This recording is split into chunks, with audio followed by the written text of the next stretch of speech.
Já, komið þið sæl og blessuð. Velkomin í beina útsendingu í þættinum Viku skammtur.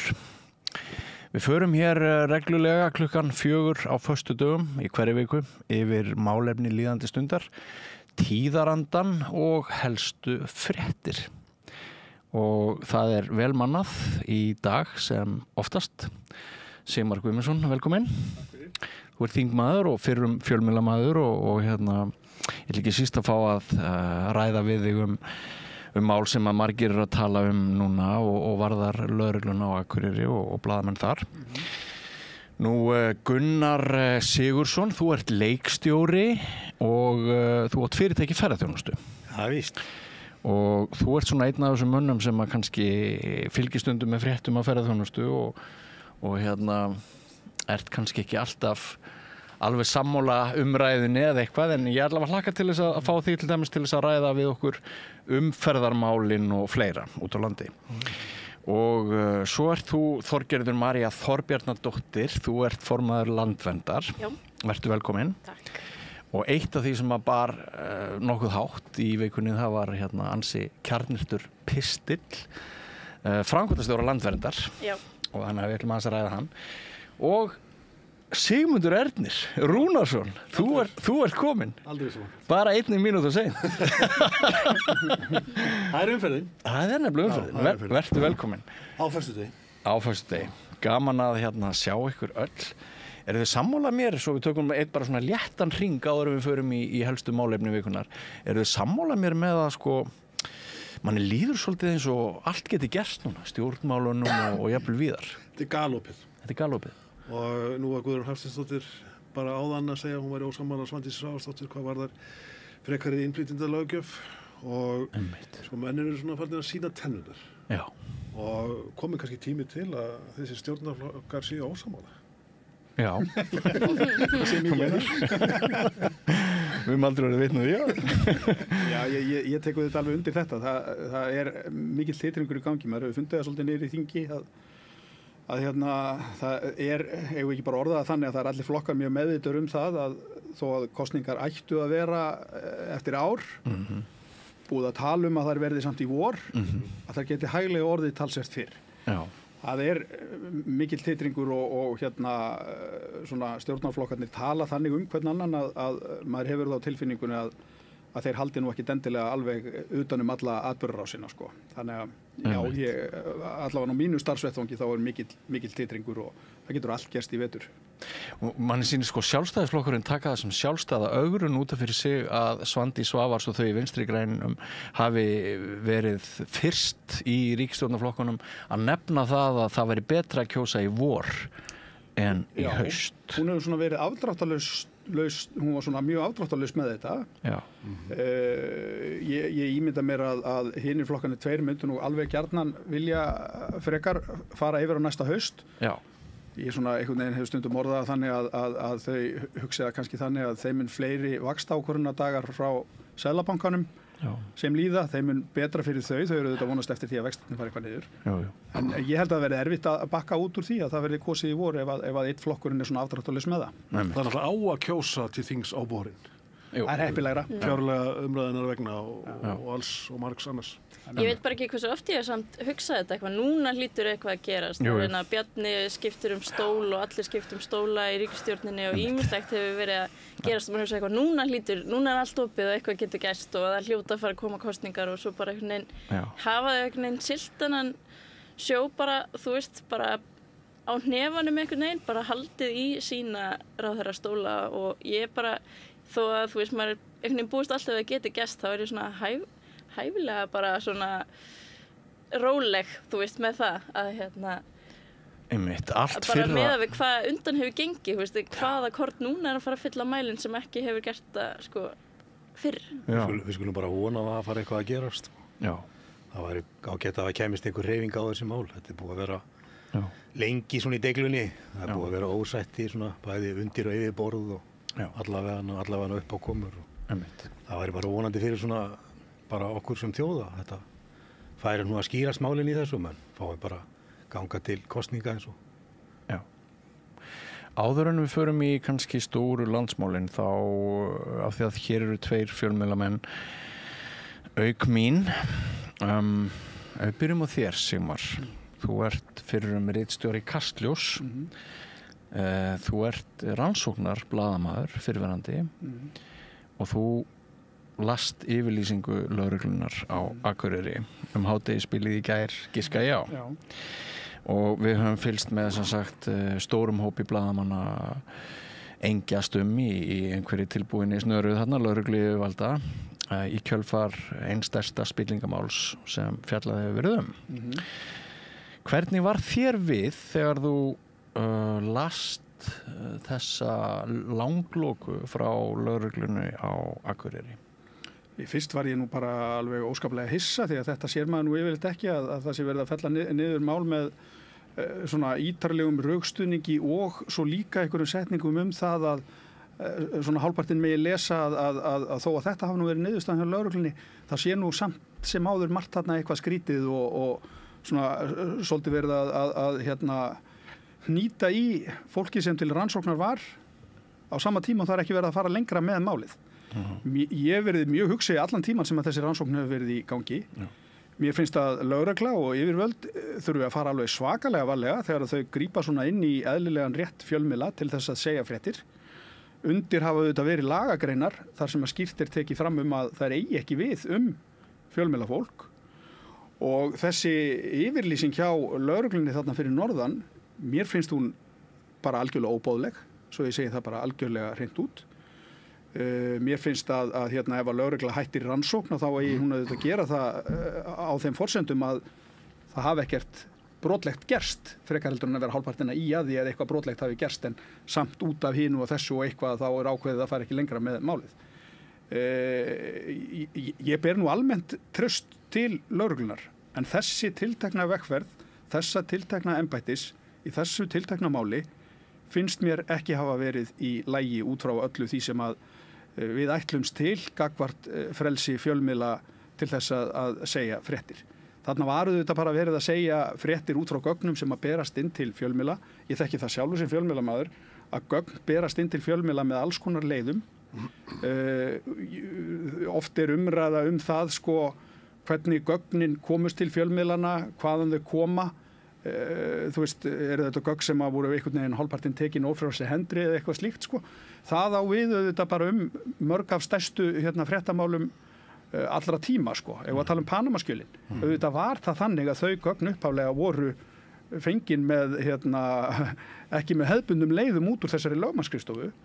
Fjölmiðlarnir eiga auðvitað bara að horfa á innihaldið, þarna var verið að segja fréttir sem áttu erindi til almennings og ég ekki hrifinn að því hvernig lögreglan fyrir norðan fór inn í þetta mál, hvað rannsóknin tók langan tíma, yfirlýsingar einstaka manna þarna innan embættis í garð fjölmiðlamanna og meðan á málaresturinn stóð og svo hvernig þessi yfirlýsing var.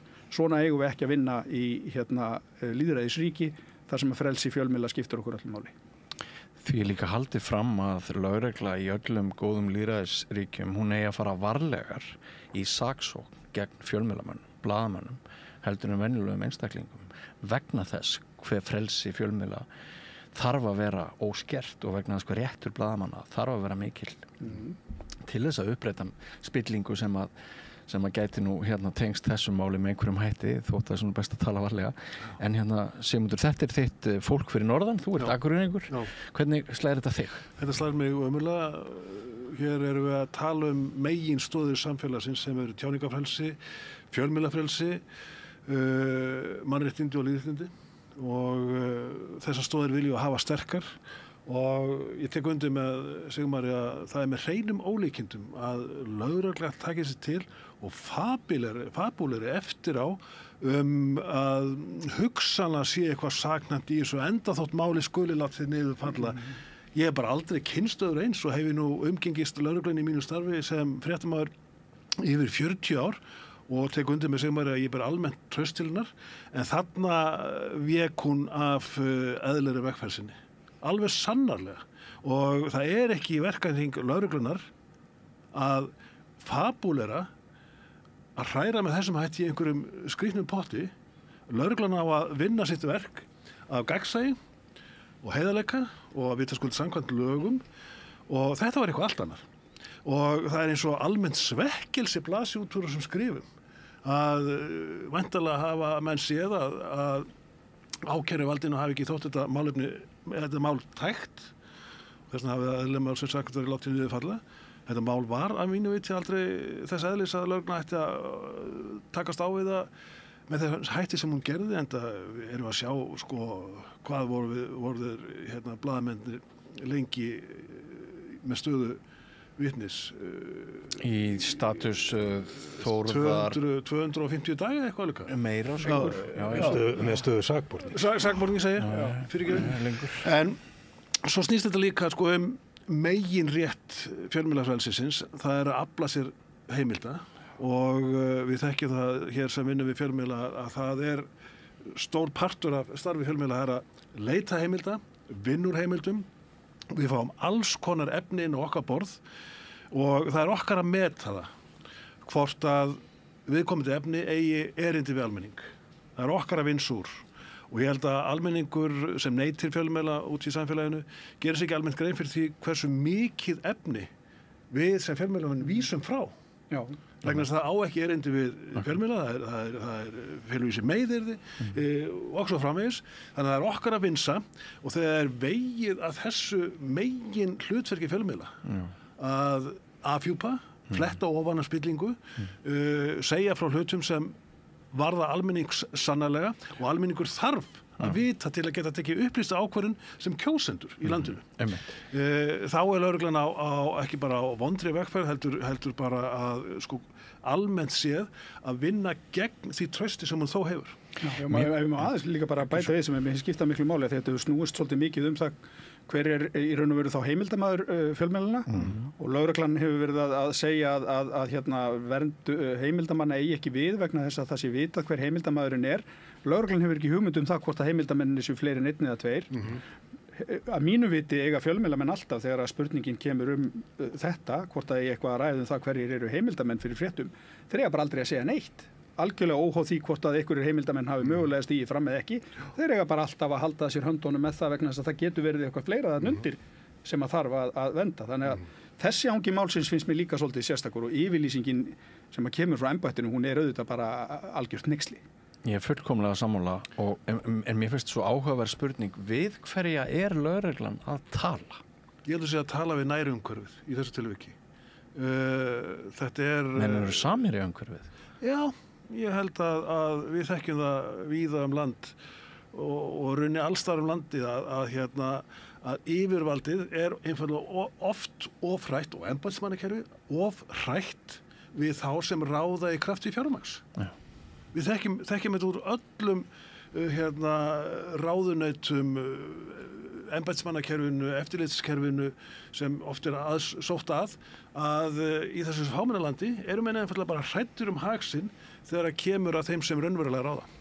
Já, þetta er svona einhvern veginn verið að reyna að rökstyðja það að þessi langi árangurslausi málarekstur lögreglunar hafi samt sem áður átt einhvern mikið rétt á sér og það er svona verið að reyna að fegra þessa vegferð vitandi það að það er auðvitað þannig að þó að það sé náttúrulega auðvitað verið að kæra þessa niðurfellingu og allt það sko. Það er svona verið að reyna að rökstyðja það að vegferðin þrátt fyrir niðurfellingu hafi nú verið réttlætanleg og eitthvað í þeim dúr og örugglega verið að reyna að tala þarna inn í eitthvað nærsamfélag eins og Sigmundur Ernir er að segja.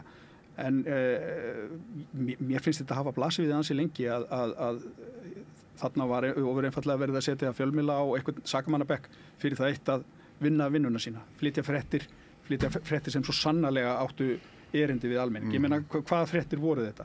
Þetta voru fréttir af því hvernig markvisst var verið að reyna að grafa undan ákveðnum meginstóðum í samfélaginu með rógsherferð. Þarna komu fram upplýsingar það að tilteknir aðilar í samfélaginu hefðu jafnvel verið að reyna að hafa áhrif á það hvernig velst á framboðslista hjá stjórnmálaflokkum og annað. Og innan blaðamannafélagsins. Það er allt, finnst manni sem fjölmiðlamanni fyrirverandi rangt. En er ekki hluti af þessu það að það er verið að beina athyglinni frá þessum fréttum yfir á blaðamennina og verið að beina athyglinni frá upp þessum atburði sem að þessum fréttum sem voru kynntar upp úr þessum skjölum og upp úr þessu öllu saman ekki verið að beina athyglinni frá því í áttina þessum blaðamönnum og kæla og kasta ryk í augu fólks ekki þetta sem þeir að gera draga trúverðuleika þeirra og gera alls konar hluti og ég bara fegnastur að þeir skulu þó allavega koma fram á sjónarsviði í dag og fella þessa kæru niður samkvæmt þessu og kasta mér finnst það bara þó allavega ég fegnastu því að menn gæti alveg haldið áfram með þessa vitleysu. En eins og Aðalsteinn Kjartansson sagði við mig í viðtali við þetta Rauða borð í gær, einn þeirra sem hefur verið grunaður eitthvað misjafnt var hluti af þessari áhöfn. Hann sagði, það engin léttir hjá mér, ég á ekki vona að þetta sé búið, þeir munu finna eitthvað annað. Og þannig að ég veit ekki, ég veit ekki hvort við getum talað eins og þessari affæru sé lokið. Ekki líka hægt að áfrýja þessu eitthvað áfram? Jú, það verður gert, kæra niðurstöðuna, en það ekki það sem En segjum sem það myndi leiða til þess að það er ekki meira, það virðist alltaf koma eitthvað annað. En það ekki það sem þeir að reyna, bara halda alltaf okkur við eitthvað annað efni heldur en upprunalega efnið. Þetta byggir alltaf þessu og það er svo merkilegt hvað þetta er búið að fá að dangla hér í íslensku stjórnkerfi bæði þessi mútur kæra í Namibíu og allt þetta er búið að fá að dangla hérna inn í einhverjum stofnunum og það gerist ekki neitt en það er alltaf verið að benda á einhverja blaðamenn og segja þeir séu svona og svona og svona og þetta er bara svo ríkt í okkur alltaf að mér finnst þetta svona ríkt í þjóðarsálinn okkar svolítið að ef að við þurfum að fara að ræða hvað Sigmari finnst það getur okkar, nei, heyrðu, en afi hans eða förum að deila alltaf eitthvað allt annað sem skiptir engu máli. Þetta er mjög háalvarlegt mál að það sé verið að nota ef að það er rétt, skilur, ég veit ekki hvort það er rétt eða rangt, það er verið að nota, lögreglustofnanir á Akureyri til þess að dreifa svona málum eða fela að dreifa eða reyna að kasta ryk í augu fólks. Þú nefnir þetta, það hefur komið fram í ályktunum, sagði ekki í ályktun Blaðamannafélagsins að þetta réttaríkið, það ryktir í stoðum réttaríkisins í þessu máli. En við sjáum þetta líka í náttúruverndarbaráttunni að fólk er svona því gert að vera dálítið, eða það er verið að reyna að gera fólk ótrúverðugt sem er í náttúruverndarbaráttu og til dæmis og svo verið að reyna það er búið að draga svolítið úr til dæmis í fjármagni sem að náttúruverndarsamtök geta sótt sér og svo er verið að auglýsa eftir rekstrarstyrkjum og þá er sagt við erum að endurskoða styrkjakerfið þannig við getum styrt þau sem starfa einhvern veginn með að markmiðum stjórnvalda, ég man ekki nákvæmlega hvernig það var orðað þannig að það er alveg verið að gera fólk ótrúverðugt og bara í Múlaþingi það var sveitarstjórnarkona sem var gert sérstakt minnisblað vanhæfi hennar án þess að neitt sérstakt mál fyrir og lögfræðistofa sem að vinnur fyrir Arctic Hydro fengið til þess að vinna minnisblað fyrir sveitarstjórnum það hvenær og hvenær ekki þessi kona sem var formaður náttúruverndarsamtaka fyrir austan getur verið vanhæfi í einhverju málum bara vegna þess að hún væri formaður náttúruverndarsamtaka þar sem hún á enga hagsmuni undir, hún er væntanlega kjörin á grundvelli sjónarmiða sinna til alls konar mála og það er svona sem við sjáum aftur og aftur en á sama tíma eru náttúruverndarsamtaka ekki með neina við getum ekki kært til dómstóla, við höfum ekki svona þennan löggildu hagsmuni til að verja vegna þess að samtökin eru almannasamtök með bara ákveðna hugsjón og það er ekki hagsmunir, hugsjón og hagsmunir er ekki það sama. Þú ert að spyrja þessi tvö mál saman undir hatt ægivald auðræðisins og þeirra sem... Já, ég er bara að segja það er ítrekkað að reynda að draga úr trúveruleika fólks þegar einhverjum svona forréttindum einhverjum sem hafa komist upp með eitthvað sem er ógnað, þá bregðastu við. Ég er ekki að segja að þetta sé sambærilegt en þetta er á sama meiði. Já. Það er náttúrulega mjög mikilvægt fyrir spillt öfl í landinu á Íslandi sem annars staðar að hafa blaðamenn og fréttamenn hrædda. Það er stundað í ríkum mæli og hefur verið stundað langt árabil og ég reyfi hann upp í bókinni minni í Stríð og friði fréttamennskunum sem kom út í fyrra ef maður rétt að Jónas Kristjánsson hrökklaðist að vísi á sínum tíma og reynda Sveinn Eyjálsson líka vegna þess að þeim var eitthvað hótað. Það kom í ljós að Jóhann Hafstein varaformaður Sjálfstæðisflokksins hafi skrifað leiðara vísis á laun og Sveini fannst það ekki komið til greina að halda því áfram og hætti að nota písla Jóhanns Hafstein en þurfti að vísa borgunum áfram og Jónas fór að skrifa sína frægu leiðara, þar með hófust þeir og hann náttúrulega skrifaði bara eins og honum sýndist og þar á meðal gegn landbúnaðarmafíunni og bifreiðar og landbúnaðarvélar tóku allar auglýsingar burt frá landróðurina og annað slíkt sko. Þannig að þessar hótanir skrifa eins og okkur þóknast. Þessar hótanir hafa verið við lýði á Íslandi sko í heila mannsaldur ef því að skipta. Þetta svo ríkt í því sem að gerast. Hlustiði bara á, bara svona, ef maður sko dettur óvart kannski í bílum inn á símatíma í útvarpsstöð með eitthvað, þá ringir fólk og kvartar yfir því eitthvað fyrirtæki, ég ætla nú ekki að versla meira við þetta fyrir, það liggur alltaf í hlutarins eðli, við erum alltaf að hóta hver öðru, þú veist, ég skal sko ekki tala við þig aftur sko, og svona, þú veist, og hvað hefur að gera, ég meina, þú veist, ég sem sagt, nú búin að lifa tíman að tanna hérna á Íslandi og við erum búin að standa í svona vaxtatölum og vaxtamálum undanfarin ár og allavegana og við erum alltaf í sama farinu, við erum alltaf í sömu stríðsgröfunum þetta, við reynum aldrei að finna neina lausnir, heldur erum við bara slást. Lækningin er bönnuð. Já, lækningin er bönnuð, það er bannað að laga þetta, það er bannað að skoða þetta, okkur er alltaf sagt, sko, þú veist hvað við eigum að gera og ég var einmitt að ræða þetta við bara mann áðan, sko, við vorum að tala svona barnaskóla okkar, sko, þegar maður var að alast upp, þá var aldrei talað mann hefur bara sagt hvernig maður ætti að vera. Þú átt bara að vera svona og maður segja, já þú bara að vera svona og svo átt ekki að vera óþekkur og svo átt að vera svona og mann hefur alltaf sagt svo eins og þetta er núna sko að okkur er sagt að sko að til dæmis tökum bara þessa einföldu þetta með lækningin við vaxtamálum til dæmis gæti alveg verið skipting á gjaldmiðli eða hvað sem ég veit ekkert það, ég er engin sérfræðingur á þessu sviði en akkur má ekki skoða þetta akkur má ekki setja þetta í hendurnar á einhverju fólki sem kann þetta án þess að það sé frá sko Reyðarfirði eða einhver frændi mann segja eitthvað heldur bara að fá eitthvað fólk sem kemur utanfrá og skoðar þetta bara eins og þetta væri bara systematískt. 40% af hagkerfinu á Íslandi hefur skiptið yfir aðra gjaldmiðla. Ég veit það nefnilega sko. 40% af hagkerfinu er búið að skoða þetta og komast að þeirra. Já, nei, þetta er svo ríkt í okkar fari. Þetta er svo, við viljum aldrei, við sko, þú veist hérna, sko, ég veit það ekki, við erum búin að tala svona frá því ég manna, við erum bestir í lambakjöti, við erum bestir í þessu bestir, við lifum í svo rosalega fínu samfélagi og við lifum við svo gott og það er svo gott að búa hérna, það er svo gott að vera til og ég skal alveg segja, já, ég er bara, mér líður ágætlega og allt það, en sko, ég fæ ekkert aftur sko þennan 200.000 kall sem ég borga aukalega í afborganir á mánuði núna í húsið mitt, já það hækkar í verði, og hvað, hækkar ekki allt annað í verði, öll önnur hús, hvað er ég að græða því, ég borðið ekki hækkanir á húsinu mínu, sko. Besti efnahagsbrandar í Íslands er að við erum að senda krakkan okkar sem neyðast til að kaupa sér sko íbúð á Íslandi sem hefur á 10 árum hækkað sko þrefald, hugsið ykkur. Og við erum að neyða þau í greiðslumat. Til hvers? Viku seinna geta stýrivextir hækkað og sonur minn, tæplega 30, býr með sinni konu og barni í Hafnarfirði, hans afborganir hafa verið að hækka svona úr 240.000 í 400.000. Til hvers fóruð þið í greiðslumat? Og svo getur á fólk alveg að geta borga leigu, þú stendst ekki greiðslumat fyrir láni en þú getur borga leigu sem er miklu herri. Hann og annar brandarinn?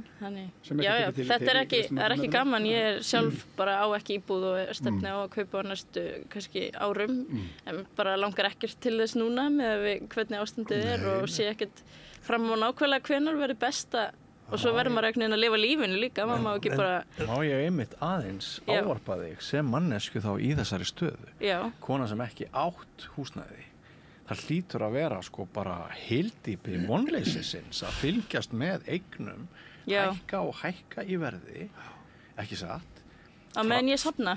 Á meðan þú safnar, framboð verður minna og minna, það er einhver félög, einhverjir hérna bara bófar farnir að kaupa upp húsnæði til þess að kvelja unga kaupendur eins og þig. Yfir 85% af kaupum á markaðinu núna eru af húseigendafélögum. Já, ég get alltaf sagt það.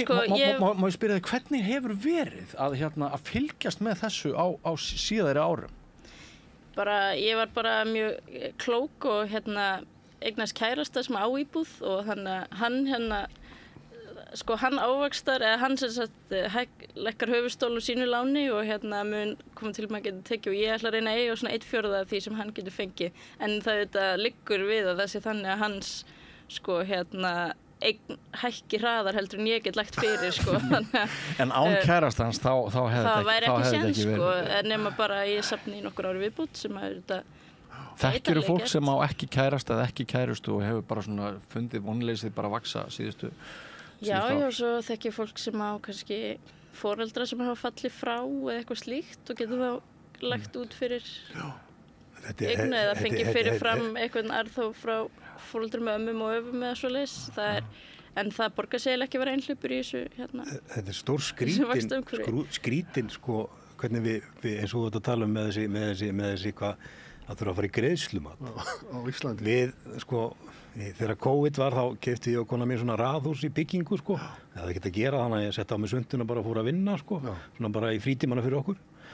Og við það að kaupa svona hús í byggingu þá fær maður sko dýrara lán heldur en á venjulegt sko. Ég fekk 1,5% dýrara lán.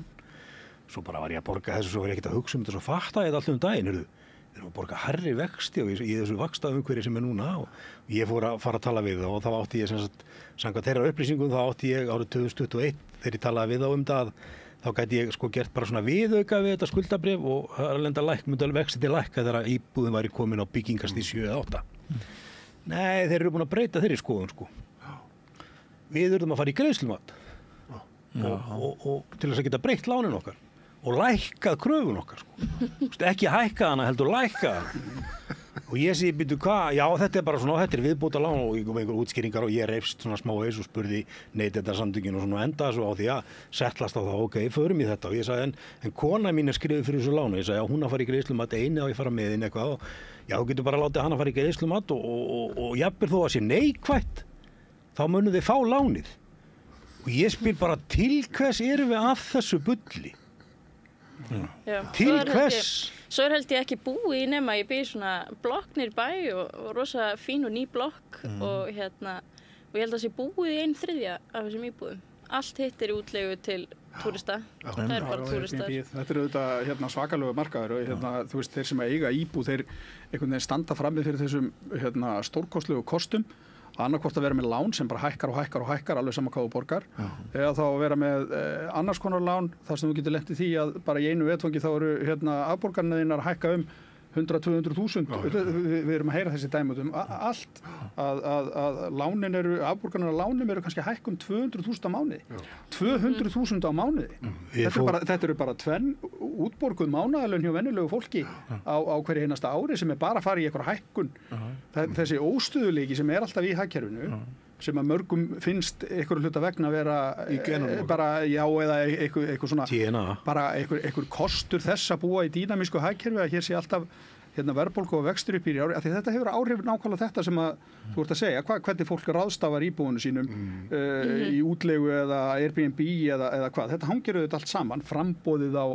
því sem er verið að byggja og allt þetta er allt saman þetta á sig sömu rót í því að vaxta- og verðbólgustigi er bara upp og niður en mér finnst lykilbreyta í þessu vera að mér finnst að við höfum ekki að sætta okkur við það að jafnvel þegar vextir eru lágir í íslensku samhengi eða verðbólga er lág í íslensku samhengi þá eru tölurnar samt sem miklu hærra heldur en býðst á í nágrannalöndunum. Afleiðingin af þessu er til að mynda að fólk sem er að sækja sér menntun í útlöndum veigra sig við að flytja heim eða þá að ungt og efnilegt fólk kýs hreinlega frekar að flytja út. Ég meina, þeir sem er að klára nám núna, langskólanám núna, standa frammi fyrir því að flytja fjölskylduna sína heim eftir nokkur ára dvöl í útlöndum, þurfa að koma sér eitthvað fyrir annarkvort í leiguhúsnæði eða kaupa.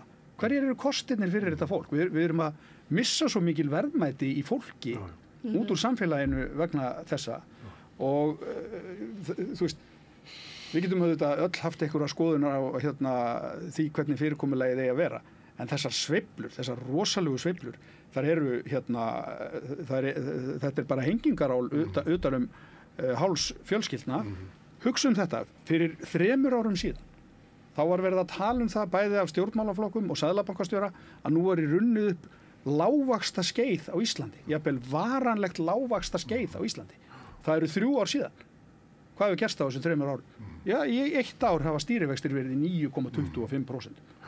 Þú veist, Við getum þetta ekki haldið áfram. Almennir íbúðavextir í 11% sko, 11,1%. Þetta bitnar á öllum, ekki bara húsnæðis eigendum, þetta líka leigjendum og bara hreinlega öllum. Það eru enda til hópar sem að tapa ekki á þessu, sem eiga mest. Þetta bitnar ekki. Já.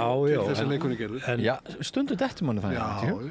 En eigum við aðeins að hérna svona kannski ræða það að það þó þannig að verðbólga hefur ekki mælst minni í réttum 3 ár heldur en bara akkurat núna samkvæmt síðustu mælingu sem glæný.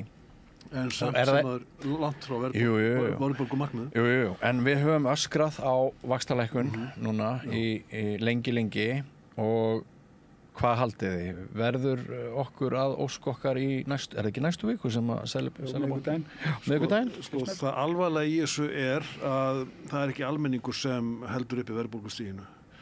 Það einhver leyti ferðaþjónustan sem náttúrulega hefur verið að blómstra, en öðru fremur það ríkið sjálft sem gengur á undan með vondu fordæmi og setur Íslandsmet í fjölgun ríkisstarfsmanna undir stjórn sjálfstæðismanna og nú orðið svo á hinum almenna vinnumarkaði að hann getur ekki haldið í sína starfsmenn vegna þess að ríkið það býður betur. Ég þekki stjórnandi á verkfræðistofu sem leggur sig í framkróka við að halda í sitt fagfólk en ríkið býður alltaf betur og ríkið býður ekki bara betur í launum, það býður líka betur í vinnutíma og fríðindum og þetta hefur verið að gerast núna síðustu svona upp undir 10 árum að ríkið orðin besti launaveitandi á Íslandi og öðru sem áður bráð með það sem maður þekkti þegar maður var að alast upp. Báknið burt. Þetta kostar sitt og ég held að frá 2015 hafi ríkisstarfsmönnum fjölgað á að giska 23-24% á meðan að fjölgunin á almennum vinnumarkaði hefur undir 5%. Þetta kostar sitt. Þetta þensla. Þetta auðvitað ekki sjálfbært heldur sko. Nei. Það segir sjálfur sjálft. Ef þessi þróun heldur leggja áfram þá stendur samfélagið ekki undir þeirri verðmætasköpun sem þarf til sko. En eins og með þetta mjög áhugaverður punktur hjá þér en svona sérstaklega hvað var það stýrivaxtalækkunina sonur þinn, til dæmis mun hann hoppa hæðsina kæti ef punktarnir lækka 0,5? Nei, hann verður fastur í sömur gildur og áfram og við, eins og Sigmar segir sko, við vitum alveg að sko, fyrir að fyrsta ófyrirsjáanleikinn algjör og það aldrei á vísan að róa í þessum efnum. Í annars þá náttúrulega verða vextir og þetta sko megin vandamál á Íslandi. Þá verða vextir áfram þrátt fyrir að stýrivextir lækki, þrátt fyrir að verðbólga lækka, þá verða vextir áfram svona á að giska, eigum að segja, þrefalt hærri en í venjulegum löndum. Og þetta það sem við viljum búa við þegar vextir eru lágir. Að hafa samt þrefalt herra. Sonur minn sem býr út í Svíþjóð eitt þessara íslensku barna sem hefur flúið íslenskan efnahag, velmenntaður með sinni konu. Þau eru að kaupa sér akkurat íbúð núna í Hammarby hverfinu í Stokkólmi. Efnahagsflóttamaður. Þeir eru nefnilega miklu fleiri heldur en nummer 1. Og ég á dóttur í Bretlandi þegar því að skipta og Danmörku líka. Sko, þetta fólk eins og hann, þau eru að kaupa sér íbúð, þau taka lán til 25 ára og að því að bankinn tekur áhættu líka með þeim, þá veit hann, ef þau beiði, hvað þau þurfa að borga í hverjum einsta mánuði í 25 ár næstu. Hvenær væri þetta hægt á Íslandi? Aldrei, þó svo að vextir væri lágir, þó svo að verðbólga sé lág. Þú veist aldrei hvað þú borgar á Íslandi. Almenningur situr alltaf í súpunni. Þú veist aldrei hvað hlutinni kosta á Íslandi. Eins og ég var að segja þannig, þetta hefur auðvitað ekki bara áhrif á þá sem eiga húsnæði, þetta hefur líka áhrifin á leigumarkaði og þú veist, á fólk sem ekki hefur efnaði að kaupa sér húsnæði og allt þetta spilar auðvitað allt saman. Ég veit ekki hvað Seðlabankinn gerir í næstu viku, ég sé það nú að sumir greiningaraðilar eru að tala að hann býði með að lækka vexti, vil ég sjá svona hvernig þetta þróast. Já, bara til að halda íslenskum almenningi í góðskapi. Já, lækkunin núna á verðbólgunni, þeir eru alltaf að skoða hvernig hún, þetta allt saman kemur til inn í þessa vísitölu, þannig að maður er nú svona alveg hóflega bjartsýnn á þetta, en þú veist, á maður að vera að hoppa hæð sína fögnuði yfir því að vextir séu hér þá bara 9% eða 8,75. Þú veist, þetta er svolítið jákvæður sem já, ég ætla ekki að vera neikvæður gagnvart því að það lækki vexti en þetta er samt alveg fáránlegt vaxtastig. Við skulum bara gera okkur. þú veist, það var svolítið verið að gera grína Sigurð Inga þegar hann var að tala DNA-ið og allt þetta. Ég ætla ekki að tala að þetta sé einhvern veginn í DNA-en okkar að vilja verðbólgu og háa vexti.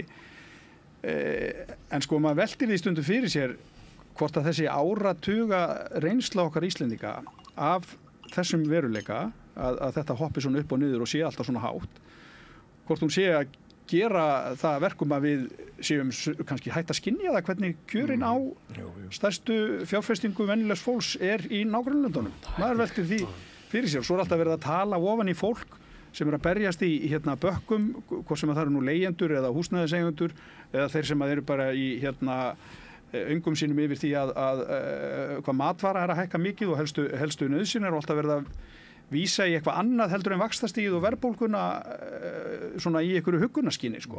Það er alltaf verið að tala framhjá veruleika fólks sem eru auðvitað bara þarna, hér er há verðbólga, hér er há vextir, þetta á ekki að vera svona. En sko, stærsta pólitíkin á Íslandi er að gera ekkert í þessu og ákveða það bara fyrir fullt og fast að við skulum ekkert gera í þessu. Við skulum hafa þetta svona áfram. Það er pólitísk ákvörðun. Sko, við höfum gert fullt af hlutum til góðs í þessu samfélagi og þurfum að gera eitthvað til góðs í þessum sömuleiðis. Tökum bara eitt dæmi. Við mistum 5.000 Íslendinga í sjóinn á síðustu öld. 5.000 feður og meira og minna. Við gerðum gríðalegt átak á síðustu öld. Stórkostlegt átak til að vinda ofan af þessum vanda. Með Slysavarnaskóla sjómanna, með sundnámi og nú er svo komið í dag að slysatíðni til sjós er eins og lægst á Íslandi. Við getum breytt hlutunum, en það bara má ekki á þessu sviði. Er það ekki vegna þess að landið er í höndum trölla? Hér eru auðhringir sem hafa miklu meiri ítök heldur en þeim er hollt. Eru þeir ekki allstaðar þessi auðhringir? Er það eitthvað öðruvísi í öðrum löndum? Söfnun fjár á örfáarhendur hér tengt útgerðaraðlinum og breytingum á kvótakerfinu er sumpart einstæð. Og það verður þannig með hverjum deginu sem líður að sá arður sem kemur út úr sjávarútvegsauðlindinni hann fer inn í önnur fyrirtæki og þar með kaupir þér alltaf meir og meiri ítök og meiri völd og það enda náttúrulega þannig að engin Íslendingur verður frjáls að skoðunum sínum ef atvinnulífið verður allt komið í örfára manna hendur. Það er stemt að þessu í öllum geirum landsins, það er stemt að þessi landbúnaði, það var að gefa þeim bara fríspil í því að sameinast í stórfyrirtæki og á nokkura skuldbindinga til eins eða neins. Og nokkurs eftirlits og þar fram til gödunum og svo var svo merkilegt ef þið skoðið bara að vera að tala fjölgun á ríkisstarfsmönnum. Finnst ykkur þið fá betri þjónustu hjá ríkisstofnunum? Finnst ykkur þið fá þægilegri viðmót? Ég ætla að taka eitt fram sem að mér finnst líka að sko það allt sem við erum að gera, tökum bara sem dæmi sko að sko hvað var að tala um að vera margar nefndir og stýrihópar á Íslandi? Þetta er eitthvað 300-400 stykki. Það er alltaf verið að vinna í einhverjum málum, svo gerist ekki neitt. Það var mjög góð grein eftir Kári og vinnur hjá Carbfix var að skrifa loftslagsmálin að Íslendingar þeir vilja ekki setja sér stefnu. Vilja ekki sko ákveðna því það kostar bara meiri ágreining að ákveða eitthvað heldur en að segja einhver falleg orð og svona skoða málið og setja í starfshóp og svona að þá einhvern veginn geta allir túlkað eftir sínu höfði og þá verður færri óánægðir leið ákveður eitthvað þá verður óánægðin einhvern veginn miklu skýrari og þetta fannst mér bara mjög svona góður pistill inn í þessa aðgerðaáætlun í loftslagsmálum til dæmis Ég veist þetta líka bara hvað varðar tökum sem dæmi bara sem er að gerast núna og hefur verið að gerast bara í vegamálum. Það er verið að hvert banaslýsa á fætur öðru og það er alltaf talað erlenda ferðamenn og það er eins og þessi bara gerendur í þessum málum. Það er eins og það sé eitthvað að þessu fólki og það er bara kunningi á bíla og það er að keyra í bara alls konar löndum. Þetta er fólk frá alls konar löndum með alls konar reynslu, alveg eins og ég og þú og allir hinnir sem förum til útlanda og keyrum sko. Og okkur finnst það bara ekkert athugavert og við bara setjum okkur inn í það og það gerir fólk hér almennt. Ég þekki þetta það sem ég er nú að vinna í þessari ferðaþjónustu en það deyr eitthvað fólk og það deyr maður daginn og það er sett í starfshóp hvað kom fyrir, hvað gerðist og allt þar fram til götuna og þá að fara að rannsaka ég segi, tökum bara dæmi þjóðvegur númer 1 á Íslandi hann það eru fleiri 100 kílómetrar af honum sem eru án vegaxlar eða öxl, sko. Það er engin vegöxl. Ef ykkur kemur á móti þá getur ekki farið neitt nema bara keyrt út af. Það er eina sem þú getur gert. Ef að það gerist eitthvað á vegunum, hvar sem það er, eins og var svona, ég var að taka dæmi hérna áðan til dæmis eins og Stokkalæk svegur sem að rúta fór út af, þá kemur bara vegamálastjóri og segir, hætti kannski að banna rútum að fara þennan veg. Það dettur engum í huga að það væri kannski ástæða til þess að laga þessa vegi og auka svona einhvers konar svona flæði bara hvernig keyrt er hér á Íslandi og hvernig þetta er gert og meiri upplýsingar og kenna okkur það bara hvernig við að keyra. Keyriði bara sjálfur hérna Sæbrautina svona á bara góðum degi þar sem það er svo sem kannski engin umferð. Fólk er bara hérna á vinstri akrinn í símanum að senda SMS í tíma og ótíma og vinstri akrein svona í almennum löndum þar sem að fólk kann umferðarreglur notu til þess að leyfa svona fólki að fara fram úr ef það er að flýta sér eða svona liðka fyrir umferð. Nei, við erum hérna og svo flauta maður eða gefur eitthvað blikkar fólk og þá fer það bara æsir það sér bara allan helming og hægir ennþá meira á sér, sko. En mér finnst þetta góð punktur í það, stofnum vegöxl, ekki starfshóp. Já, ég alveg talað, ég meina, þú veist, við erum alltaf að búa til einhverja hópa í kringum eitthvað sem við vitum hvað er. Gunnar, þetta var orðað einhvern veginn svo smekkilega og sagt á Íslandi er ekkert gert en það stefnt skal að því. Já, þetta er bara eins og hann sagði líka hérna einn ágætur maður, ég veit ekki, hann er búinn að vera lengi í stjórnmálum, hann sagði, já þetta er alveg að koma. Þetta er alveg að koma, þetta er alltaf að fara að gerast, sko. Stefnt skal að því. Og þetta er bara, þú veist. Þú náttúrulega þekkir þetta umhverfi betur en nokkurt okkar hinna hérna við borðið. Þú ert alltaf að keyra með þína ferðamenn. Hvernig, hve vondir eru vegirnir? Hve slæmt og hættulegt er þetta? Vegirnir eru ekkert rosalega vondir sem slíkir. Það er bara aldrei hugsað öryggi. Þetta er öryggismál. Ef þetta væri flugvellir eða eitthvað svoleiðis, ef þetta væri eitthvað sem að flugvélar það væri búið að banna þetta allt saman, sko. Það væri búið að loka þessu öllu saman. Það væri bara svona, nei, það má ekki. Og þú veist, vegir eiga að vera svona nokkurn veginn þannig að sé þetta keyra og mæta bílum á móti. Þetta á að vera nokkurn veginn slétt og fellt. En hafið orðið var við þá á Íslandi? Við erum hérna, og svo er alltaf talað klæðningar. Við erum að nota útlendinga í stórum stíli vegagerð á Íslandi. Þeir eru að keyra niður svo kallaða klæðningu, sko. Og þeir þekkja þetta bara ekki. Þeir hafa ekki hugmyndu hvað þetta er. Þetta er bara grjótkast. Og svo er alltaf, sko, lausnin er alltaf svo, ef eitthvað gerist, draga niður hraðan. Við erum búin að setja merkingar. Draga niður hraðan. En að laga veginn? Nei, það er ekki það. Við drögum bara niður hraðan og gerum þetta svona og svo hvað. En er einhverju umræða þetta meðal erlendra ferðamanna gesta Íslands Nei, að sko banaslys eru bara ansi tíð. Við erum að bjóða fólki að koma hingað til Íslands og svo bara drepa við. Við gerum það reyndar, við skulum ekki taka svo djúpt til orðana, Björn, við erum ekki í því að drepa fólki. Þú sást nú hvernig hérna andvaraleysið var gagnvart svörtu ströndinni þarna, hver margir þurfti að drukkna þar. Þangað til við fórum að aðhafast með venjulegum hætti. En það er sko, þú veist, eitt af því sem menn verða átta sig á í dag. Og það er mannlegi þátturinn í öllu sem við gerum. Við förum erlendi sjálf og það sem við teljum okkur vera örugg og geta gert og svona, það gerum við.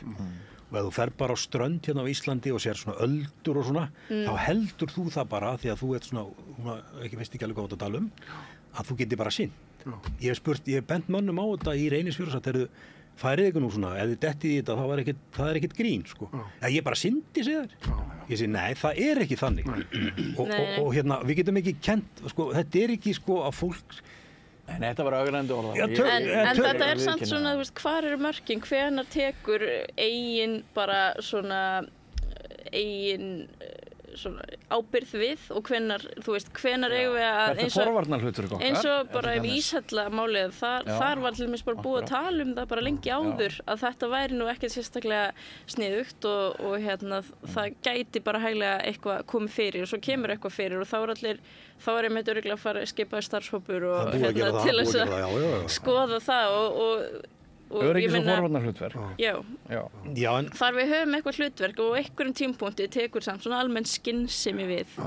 En sko, við gerum kröfu til þess að við séum skynsöm og við getum alveg gett kröfu til ferðamanna þegar séu það, sko. En takið eftir því, ég ætla að bera þetta saman, sko, Reynisfjöru sem hafa orðið töluvert mörg slys í.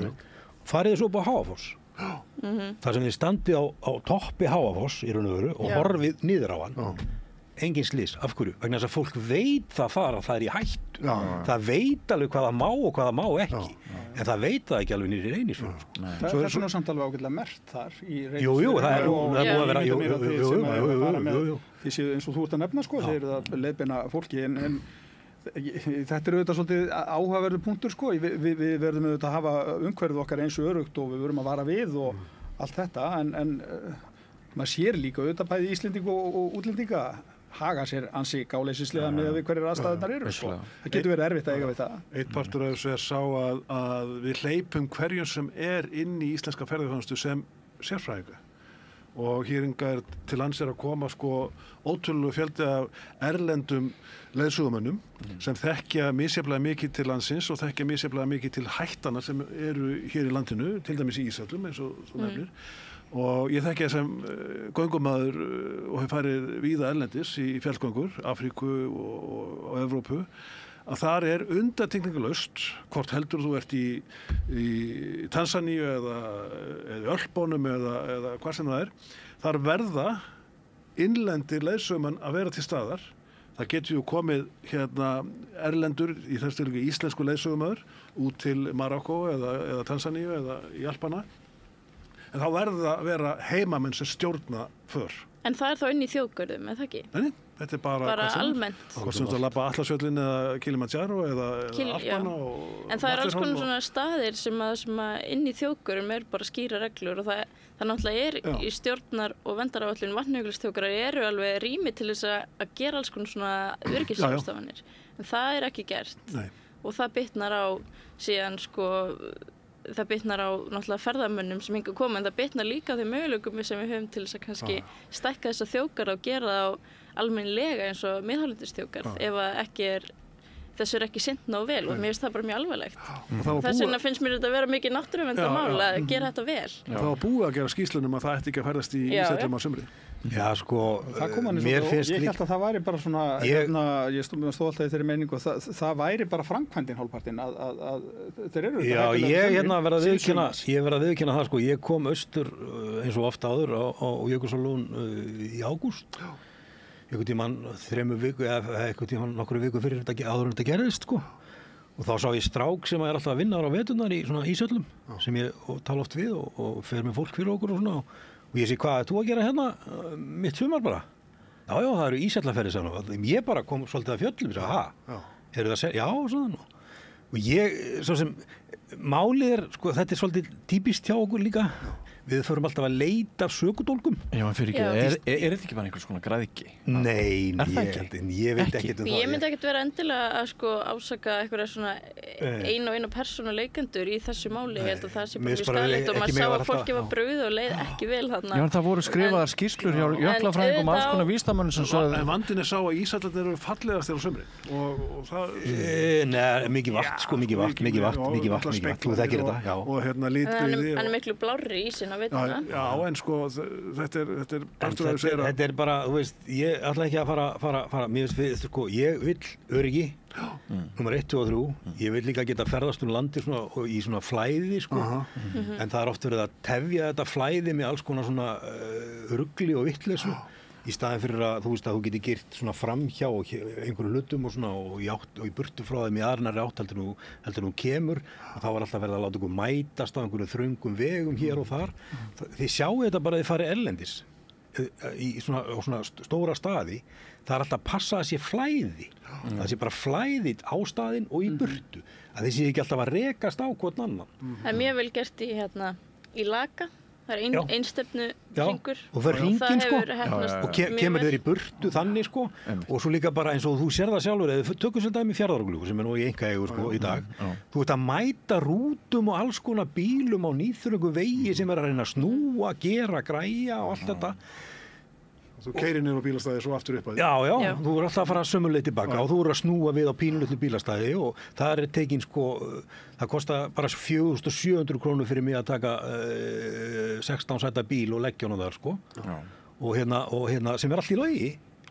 ef að klósettin væru til dæmis bara í lagi, sko. Þá það alveg sjálfsagt, sko. En svo líka bara planið pínlítið svona, og öryggi auðvitað það sem við viljum, og mér líður aldrei vel, kona mín keyrir líka mikið og svona, og mér líður aldrei svona betur heldur en það sem ég veit að ég öruggur eins og allir aðrir. Já. Og við höfum bara að horfa á það. Einmitt, hérna góðir áhorfendur og hlustendur, við erum stundum minnt á það að ekki síst þið sem að fylgist með okkur í útvarpi og dettið kannski inn í einhverja dagskrá á rauðu ljósi, að við mættum vera duglegri að kynna fyrir ykkur viðmælendur, og ég ætla að taka skrens á því núna.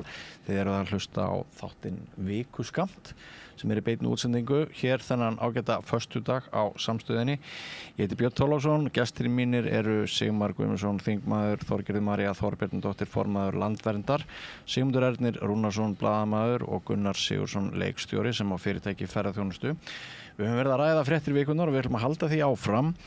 Sigmar, heldur þú að ríkisstjórnin sé loksins að liðast í sundur? Hún er alltaf búin að vera að liðast í sundur hansi lengi. Ég skal ekki segja, ég tek nú undir það sem hafa sagt hérna svolítið áðan. Maður hefur haldið að það myndi gerast á hinum og þessum atburðum sem að orðið hafa, en einhvern veginn skröltur hún áfram. Við skulum ekki vanmeta það að staða stjórnarflokkana í skoðanakönnunum er ákveðið lím, ákveðin festa í þessu stjórnarsamstarfi. Flokkarnir eru, held ég, ekki dæstir í kosningum. Það eru bara 3 flokkar sem eru að bæta við sig og aðrir eru að tapa fylgi af þeim sem eru á þingi núna. Svo er þetta þannig, ég meina, við erum í kosningavetri. Já. Það eru alls konar atriði sem að spila þá inn í pólitíkina, eins og bara staða stjórnmálamanna, komast þeir inn næst, eru á hættu að detta út. Já. Eru flokkar mögulega að detta út úr ríkisstjórnarsamstarfi í eitthvað tíma. Þetta allt býr til einhverja spennu, en það sem að mér hefur fundist áhugaverðast að fylgjast með, það er vegna þess að Sjálfstæðisflokkurinn hefur alltaf talað sig og stundum verið talað hann. Þetta er auðvitað valdaflokkur sem er búin að vera í ríkisstjórn bara stærstan hluta lýðveldistímans. Þau fela það ekki, þau eru í stjórnmálum til þess að þau tala þannig að þau kunna vera í stjórn. Já. En sko óróleikin í samstarfinu og pirringurinn og það hvernig talað er samstarfsflokkana, þar eru sjálfstæðismenn orðnir vestir, sko. Mér finnst Sjálfstæðisflokkurinn eins og hann er núna varla að vera stjórntækur, sko. Þegar eru ákveðnir þingmenn sem að hlaupa út undan sér í hverjum málun og þetta hefur ekkert alltaf verið svona hjá flokknum. Þetta hefur meira verið stundum einkenni hjá flokkunum sem eru til vinstri en ekki. Núna sér maður að vinstri græn, þau eru farin að átta sig á því að þau þurfa nú kannski að svara þessu með einhverjum hætti. Mér finnst Svandís vera að stíga svolítið svona meira afgerandi inn. Það liggur auðvitað fyrir að held ég að blasi við öllum að hún veri næsti formaður VG. Guðmundur er búin að úttala sig það, hann ætla ekki að sækjast eftir því og allt þetta. Og bara þetta, eins og Sigmundur kom nú inn á þetta, minni mig hérna í upphafi þegar við vorum að spjalla, að það kemur núna þetta með útlendingamálinu og annað. Hvort að þetta verði til þess að ríkisstjórnin liðist í sundur, ég er ekkert endilega alveg viss það, en ég veit þó það að það hefur oft verið þannig í ríkisstjórnarsamstarfi að formennir halda utan þræði og geti stýrt þingflokkunum og málum þannig að bara völdin í raun og veru liggi hjá þeim. Já. Þannig er það ekki núna. Það getur alltaf komið upp eitthvað mál sem að gera það verkum að límið bara bresti, sko. Hún sagði flokkssystirinn í viðtali við okkur hér síðastliðinn mánudag, hún Hanna Katrín Friðriksson, sem er í sjúkraleyfi núna, en mætti samt í viðtal við okkur því allir vilja koma á samstæðuna. Nei, hún sagði við okkur að allir væru í rauninni að tala við alla, sko. Og fer þá ekki bara orkan í það? Er það ekki svona til marks hvað það kemur lítið að viti út úr dauðaryglu þessarar ríkisstjórnar, bursi frá því hver lengi hún allri virðingu fyrir þessu fólki, þau eru ekki sammála stefnuna, þau eru ekki sammála það. Þau geta verið sammála eitthvað fjarlægt markmið, en þau eru ekki sammála leiðina þessu marki. Þá erum við þetta bara í þessu ástandi hérna ár eftir ár eftir ár. Þannig er það búið að vera. Þetta er allt saman bara vænt og gott fólk. En það er bara, þú veist, í þessu eins og öllu öðru, ef að fólk er ekki sammála það, hvernig eigi að tækla hlutina, hvernig eigi að berjast við verðbólguna, hvernig eigi að ná niður vöxtum og allt þetta, hver verkefnin helstu eiga að vera. Ég meina, þegar heitin voru endurnýjuð hérna fyrir fáeinum mánuðum, þá var talað skýrt það að útlendingamálin ætti að vera eitt af því. Nú Svandís að segja, nei, heyrðu, við ætlum ekki að breyta. Þú veist, þetta allt svo hérna.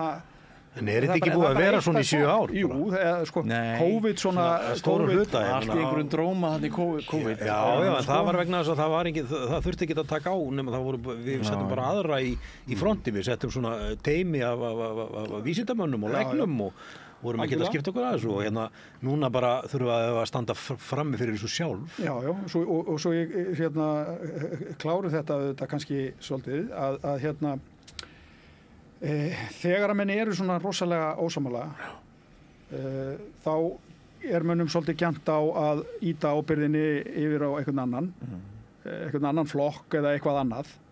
Staðreyndin samt sem áður sú að flokkstjórnir þessara flokka, formenn þessara flokka, þingmenn þessara flokka hafa ítrekað og aftur ákveðið að þessir flokkar eigi að vinna saman. Það hafa verið mörg tækifæri til þess að losa þessa stöðu, en þau hafa kosið að gera það ekki. Að því leitinu til eru þetta bara allir samábyrgir í því. Það þýðir ekkit fyrir fólk í VG að segja Sjálfstæðisflokkurinn svo vondur eða fyrir Sjálfstæðisflokkinn að segja VG svo vond við okkur og okkar stefnumál, sko. Þið kusuð að vinna saman, berið þið bara ábyrgð á því. Já, mér fannst mjög ábyrgandi í stefnuræðunum að það var ekki eins og talsmenn Vinstri grænna væri í ríkisstjórn. Mér fannst þeir tala bara eins og að væri í stjórnarandstöðu og það var bara alveg pínu skrítið af því að tölum allt sem þau langaði til að gera í ýmsu sem ekkert að gerast og ekkert á dagskrá. Sko ég talaði við Vinstri grænan sem var einu sinni varaþingmaður Hlynur Hallsson heitir hann á Akureyri núna í vikunni. Í kjölfarið á því að ég ræddi við Höllu Gunnarsdóttur sem ég vissi ekki að dóttir þínkunnar. Já, það er skemmtileg tilvíðun í Íslandi lítið. Það ekki henni að kenna greinur, sko. En hérna, sem sagt, Halla í hópi þeirra sem að vilja sprengja ríkisstjórnar samstarfi strax og það verður tillaga borin upp það á landsfundi næstu helgi.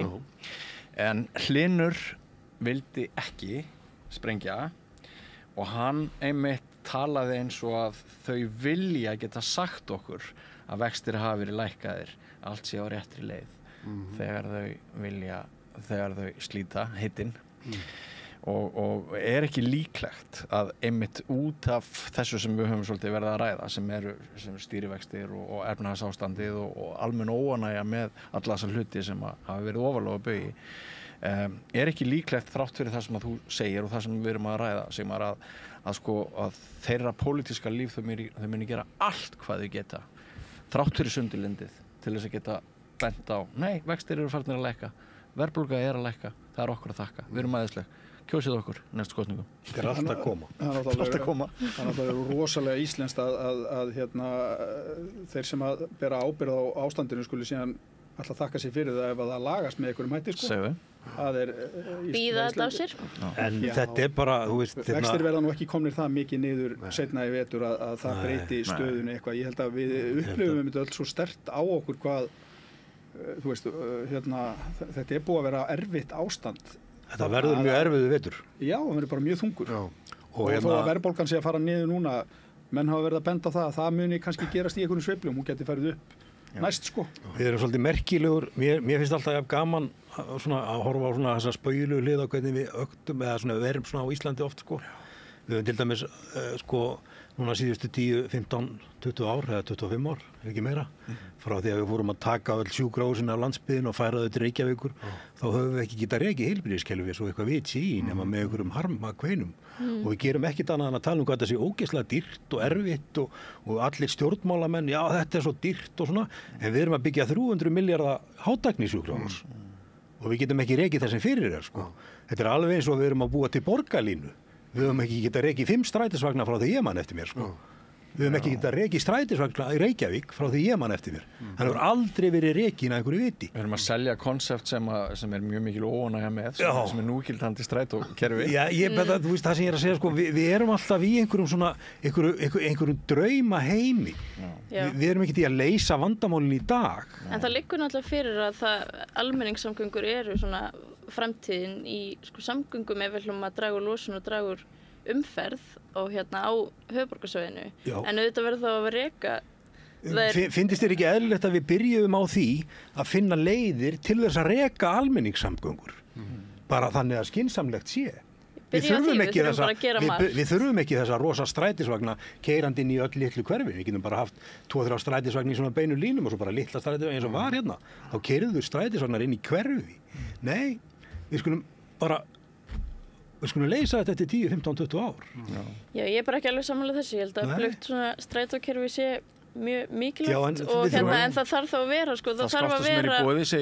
það þarf líka að vera þannig að fólk vilji nota það og sjálf átti ég ekki bíl bara lengi og keypti mér bíl fyrir svona ári síðan og því ég bara gafst upp af því að hann var oft seinn bara kom hann ekki, það var bara mjög dýrt að kaupa strætókort og það sé þetta dýrar að reka bíl þá var það þeim þægilegra og þarna liggur líka vandinn og fólk sem vill ekki, bara eins og ég vill ekki eiga bíl það einhvern veginn endur á því að eiga samt bíl.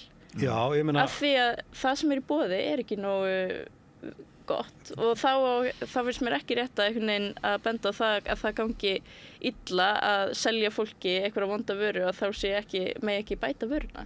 Ég gerir mér alveg fulla grein fyrir því það má bæta vöruna. Já. En við erum búin að reyna þetta, við erum búin að reyna að sameina strætisvagna allra svæðana hérna í kring Svo lendi það allt í hávaðarifrildi. Við erum búin að reyna að gera alls konar hluti við strætó, en við erum alltaf að hugsa það er eitthvað fólk sem er að skipuleggja þetta, það er ekkert almennt að taka strætó. Akkur erum við ekki talað við fólki sem er að taka strætó og það látið skipuleggja fyrir að gera þetta. En þarna hlýtur nú að vera lykilatriðið að borgarlínukerfið á að gera ráð fyrir forgangi þeirra sem að velja almenningssamgöngur. Það verði í raun og veru þannig að þú verið fljótur á milli staða sem hefur nú ekki alltaf verið, því að strætó eru auðvitað fastur í þessar umferð eins og aðrir. Já, en fyrir ekki, ertu ekki að fara að taka agrinn í borgarlínu? Jú, það verður forgangur á því. Já, akkur er það ekki bara sett á strætisvagna í dag og látið bara vera forgangur fyrir strætó og byrja svona smátt það er basically það sem borgarlín ég held að þetta sé nokkuð svona markasherfer að kalla þetta nýju nafni. Já, ég bara spyr vegna þess að og við erum að tala 100 milljarða sem eiga að fara í þetta og við erum ekki að tala einhverja smáira. Þetta eru 300 milljarðar í samgöngusáttmálan á höfuðborgarsvæðinu en það er kostnaður sem að leggst á svolítið langan tíma. Mér hefur nú fundist höfuðborgarsvæðið stundum vera svolítið afskipt þegar kemur að samgöngumálum. Þetta er fjölgunni hérna að verða alveg svakaleg. Bílum fjölgar á götunni og ég myndi sjálfur líta sem svo á, ég nota nú einkabílinn meira heldur en almenningssamgöngur, að þeir sem að kjósa sér að nota einkabílinn að þeir ættu að fagna því að almenningssamgöngur verði notaðir meira því að það auðvitað flýtir fyrir bílaumferðinni.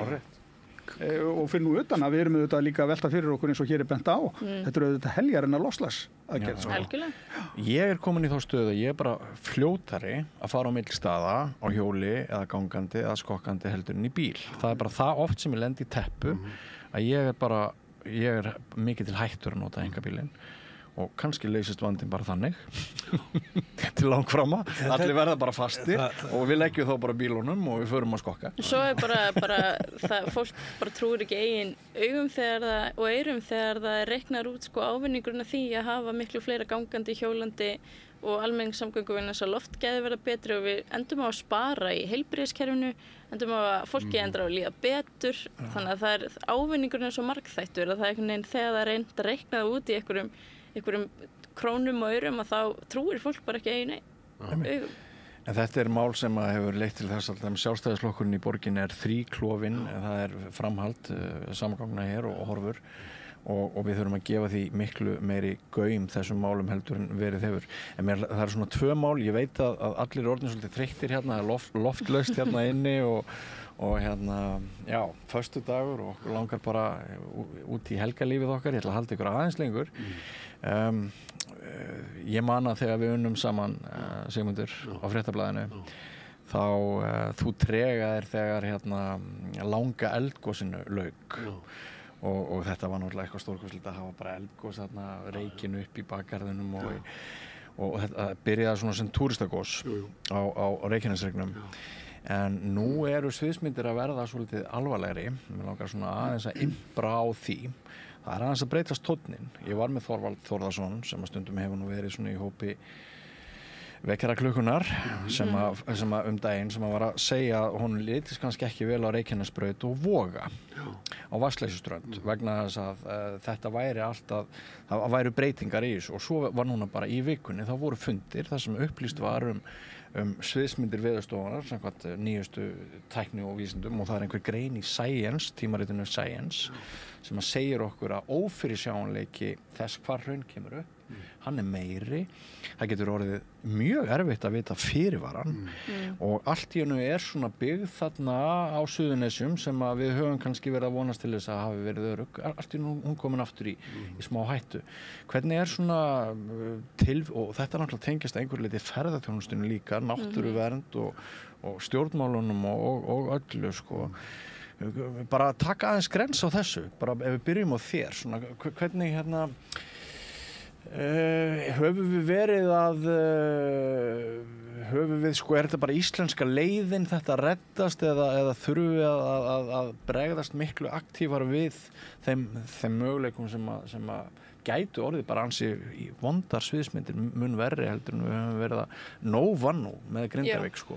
En vogar þarna líka á Reykjanesbraut og þar með sko er Keflavíkurflugvöllur samgöngundir Keflavíkur veist hvernig á maður að Já, ég skal ekki segja sko varðandi áhættuna og ég treysti bara okkar fólki til þess að meta það og og mér finnst bara almannavarnir þær bara almenningur ber mikið traust til þeirra og ég held að þeir muni standa undir þessu en hvað var það náttúruvernd þá þarna Reykjanes fólkvangur sem er þarna útivistarsvæði og náttúruperla sem að sveitarfélögin eru svona að missa svolítið áhugan á að reka það þetta verður kostnaðarsamt, það verður flókið og ég held að þarna séum við með sko tækifæri að vera með svona eitthvað þjóðgarð eða friðlýst svæði eða eitthvað svoleiðis sem er líka svona miðstöð þó jarðvísinda og alls konar bara rannsókna í kringum þetta en þetta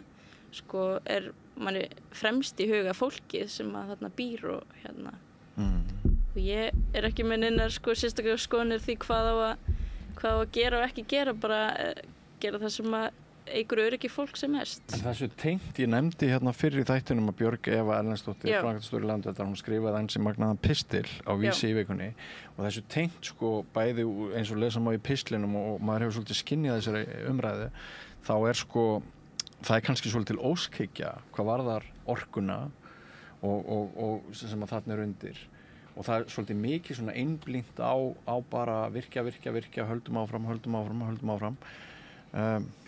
Já. Er það eitthvað? Það sem hún er að benda kannski á í pistlinum er að sko skorturinn og þessi orkuskortur sem allt verið að tala það er verið að tala hann út frá því að það eru kaupendur til staðar sem vilja kaupa orku og ég sé ekki að það muni breytast þó við virkjum tvöfalt meira að það muni alltaf vera einhver kaupendur sem vilja kaupa orku vegna svo orkufrekar iðnaður hann bara vill hætta allri sko kolaorku og við erum bara ekki með óþrjótandi auðlind af orkugjöfum á Íslandi og orka kostar náttúru þó þetta sé endurnýjanleg orka þannig að meðan sko það er talað orkuskipti og ég er algjörlega því að við hefum forgangsraða orku þangað en eins og staðan er núna þá vitum við ekkert hver að fara að kaupa orkun og bara selja til hæstbjóðanda þannig að það er alls konar orkufrekar iðnaður sem að bankar á dyrnar og tæknin til þess að fljúga flugvélum til þess að sigla skipum og annað á endurnýjanleg orku er ekki komin og er ekki orðin sko hagkvæm og hagnýtt þannig að ef við virkjum núna þá er það selt eitthvað annað þá erum við nákvæmlega sama stað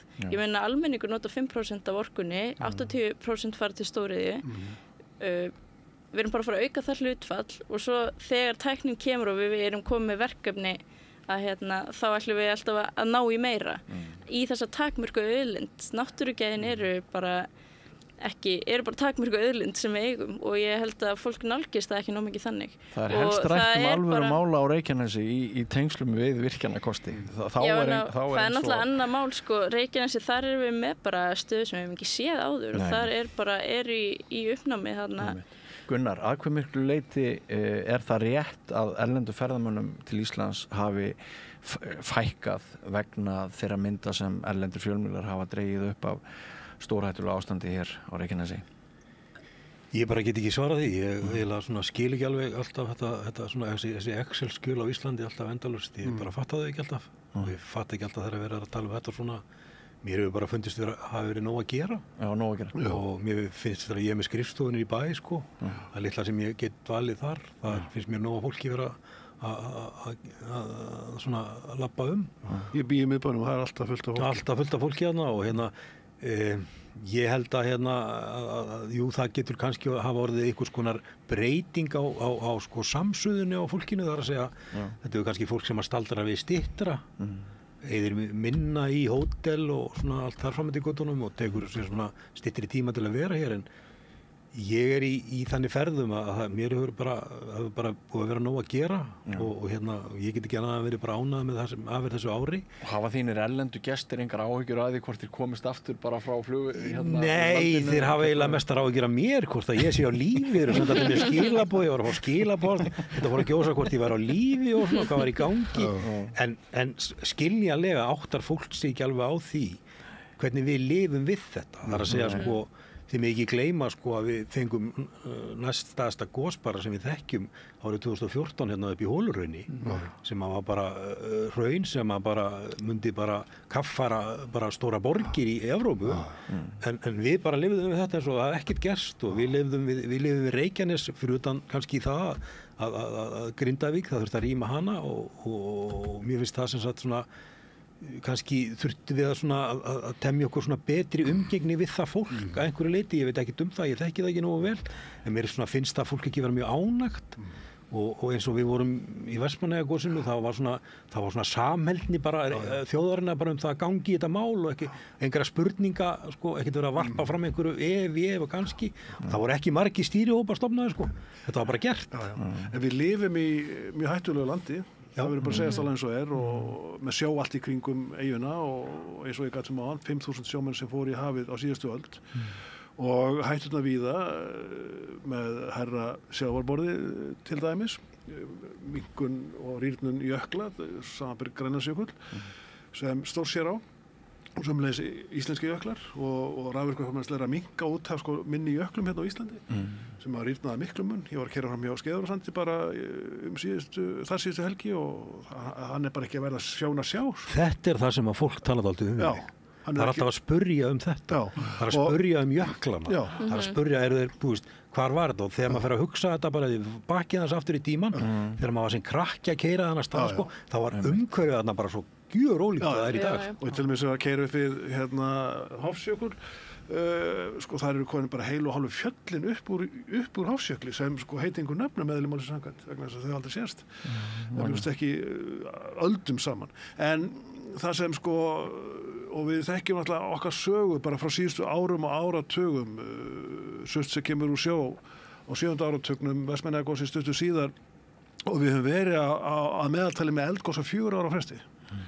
Núna horfum svo við að við erum með sko eldgos árlega og nokkur ári og við erum á svo vönessu að við kýpum okkur ekki lengur upp við þó að gjósi og auðvitað þekkjum við líka allar hætturnar að vetri með snjóflóðum og öðru slík og þjóðin stóð sem betur fyrir saman sem einn maður þegar ósköpin dundu Vestfjörðum á sínu tíma í 1995 þannig að þjóðin býr við þessar aðstæður og við erum vönessu og jarðskjálftar náttúrulega á sínu tíma voru æði ónóttalegir en sko, ég segi ekki að þetta sé partur af genamengi okkar eins og verðbólgan og háir vextir en þetta það sem við lifum við og það annarkvort að lifa við þetta eða ekki númer 1, 2 og 3 náttúrulega bara að reyna að lágmarka hættuna á að fólk fari sér að voða og byggðir leggist af eins og við hefum gert kringum Grindavík og ef til þurfum að fara að gera álíka átak í kringum Voga og hugsanlega Hafnarfjörð þannig að þetta bara úrlausnarefni á komandi árum en sko ég held að Íslendingar séu bara orðnið það vanir þessu harðbýli kuldanum sem hefur sína kosti líka og kannski eina af okkar auðlindum ef út í það farið. Gagnaverin kominga fyrir hann. Já, og þetta bara okkar hlutskipti og það annarkvæmt sætta sig við eða ekki. Mér finnst þetta heillandi á margan hátt að eiga þess kosta sem náttúruverndar sinni að ganga þetta sko fjölbreyttasta land í heimi og ég búinn að fara gríðarlega víða Ísland með mínum gönguhópi og eiginkonu og börnum og mér finnst ég alltaf sko í hvert sem ég kem eitthvað nýjan stað þá finnst mér eiga meira eftir Við erum auðvitað, það alveg inngróið í okkur að við erum auðvitað ofsalega uppnumin yfir því hvað Ísland stórkostlegt land, sko. Jú. Náttúrufegurinn hérna og hvað þetta sérstætt að mörgu leyti og ég svona alveg sammála þessu að maður horfir auðvitað á þessi eldgos auðvitað svona með aðdáun, þetta svo mikið sjónarspil og allt þetta, en þegar þetta nánast komið inn í byggðarlögin að þá auðvitað breytist myndin aðeins, sko. Ég tók nú eftir því að það var nú mat vísindamannanna að það þyrfti nú kannski að vera svolítið talsvert stærra gosið næst til þess að færa nú alveg yfir veginn. En þetta orðið alveg úrlausnarefni fyrir okkur. Hvað ætlum við að gera ef að þessi æð fer undir hraun? Þá ertu að tala sem sagt Reykjanesbrautina. Hvað ætlum við að... Þá ferja til Keflavíkur? Þú veist, það bara heljarnar staða, sko. Já, þetta líka bara, þú veist, það þarf auðvitað að ræða þessa sviðsmynd og það þarf að fara í gegnum hann og það þarf að finna lausnir svona fram í tíman, ekki bara þetta gerist eða eitthvað slíkt, sko.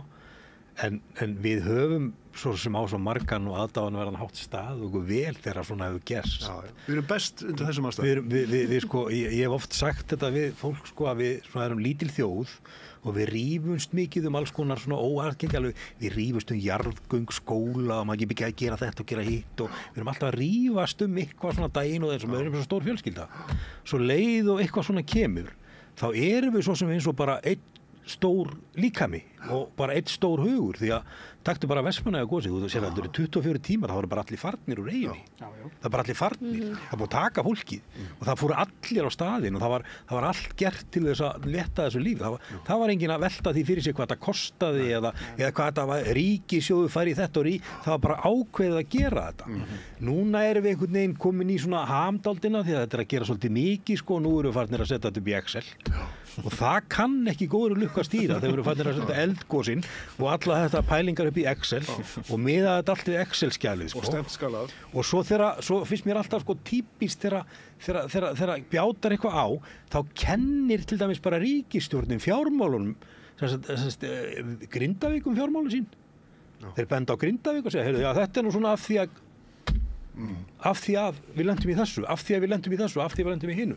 Þetta eru bara hlutir sem við verðum að gera ráð fyrir á Íslandi. Já, mér langar kannski aðeins bara nefna í þessu samhengi, það sem að mér finnst vera, við erum ofsalega flott í mörgu svona viðbragði, sko, þegar einhver ógn steðjar að okkur allt í einu óforvarandi, sko. En algjör grunnur í því öllu og allt sem að snýr hérna til dæmis bara að veðrinu okkar, að eldgosum og allt þetta, grunnurinn eru þetta hrikalega öfluga vísindastarf og þetta flotta vísindafólk sem við eigum. Þarna þurfum við rosalega mikið að passa okkur á því að flysja það ekkert niður, sko. Þetta algjör svona talandi fjölgun ríkistarfsmanna. Nei, ég meina þetta er bara algjör grunnur undir því þegar við erum að bregðast til náttúruvá. Og bara vísindalæsi almennings líka ofboðslegt bara Mér finnst að við mögum alveg gera meira því að tala það svolítið upp. Þetta algjör grunnur þegar kemur öllu viðbragði, öllum skilningi, hvernig við skynjum bæði hvers konar viðbragði eigi að vera eða hver ógnin getur verið og annað og ég er að minnsta kosti alltaf mjög sannfærandi og gott hvað við eigum gott vísindafólk á þessu sviði sem að talar til okkar, róar okkur, útskýrir og allt þetta. Svo talir nú ekki bara sko fólkið í þessum björgunarsveitum sem eru algjörir sjálfboðaliðar og svona og þú veist og það er nú alveg einstakt. Það skilur ekki, það er það sem að túristin á svolítið erfitt með að skilja stundum. Já og nei. Og mér varst svo flott svarið hjá einum björgunarsveitarmanni þegar allir, það var einhver túristi sem týndist upp á fjöllum og þurfti að kalla til alls konar græjur og tól og tæki til að ná hana niður og svona, þá byrjuðu allir að harma, sko, já, bara láta á borga fyrir þetta og bara og þá sagði bara einn björgunarsveitarmaðurinn, eigum við þá bara að fara fyrst í Excel-skjalið og skoða hvort við eigum að bjarga honum eða ekki, hvort það eru dýrt eða ekki, eigum að fara bara og rakka, hvernig eigum að gera þetta? Og fólk tilkynnir sig þá ekki í hættu? Já. Þá bara, nei, heyrðu, þetta, kíkjum að fyrst fyrir maður í bankann, já, það er best að gera það ekki. Og þetta er bara, þú veist, þetta er einstakt í veröldinni finnst mér, svona það sem ég hef kynnt mér, hvað við stöndum saman þetta og ég til dæmis er svona bakvörður eins og þetta heitir og greiði mánaðarlega þetta, vegna þess að mér finnst þetta svo gott starf. Þetta er frábært. Þetta er svo geggja starf og þetta er gert bara af svona hinum almenna borgara og þetta fólk hefur verið einstakt hvað var það náttúru og umgengni bara náttúru almennt. En ég tek undir þetta sko með það að sko að talandi vísindamenninu okkar og allt það vísindagóða fólk er að sko við förum til sjós og við erum alla að mæla í lagi hvort sem það hvað vélar eða stefnur varðar og fiskitorfur og við þurfum eins að vera með alla mæla í landi í lagi. Við þurfum að vakta landið okkar eins vel og við getum með eins færu fólki við getum og þar með ekki slaka á vegna þar bara mannslíf og byggðir í hættu. Hérna Simmi, þú ert komin með hattinn á borðið og ég veit að við erum að fara að slúta þessu en ég þarf aðeins að svona fá að heyra í ykkur persónulega áður en við klárum þáttinn. Það stendur mikið til hjá þér og riff, ekki satt? Ég var staddur á milli bóka, ég skrifa ekkert annað en bækur þessi misserinn og þá hringdi Marinórsstjórnandi riff í mig og leitaði ásjár og ég tók að mér að ritstýra riff í 2 mánuði og hefði ofboðslega gaman að vinna með mörgu ungu fólki víða að úr heiminum og þetta eru 82 myndir í fullri lengd og 246 held ég stuttmyndir og frá yfir 60 þjóðlöndum kynjahlutfall jafnt hjá kvikmyndagerðarfólkinu og alls konar myndir, frægar myndir og myndir sem áður voru bannaðar? Já, veldi tilfinningana fyrsta sinn sem hún sýnd á hátíð á Íslandi bannaðasta mynd í heimi og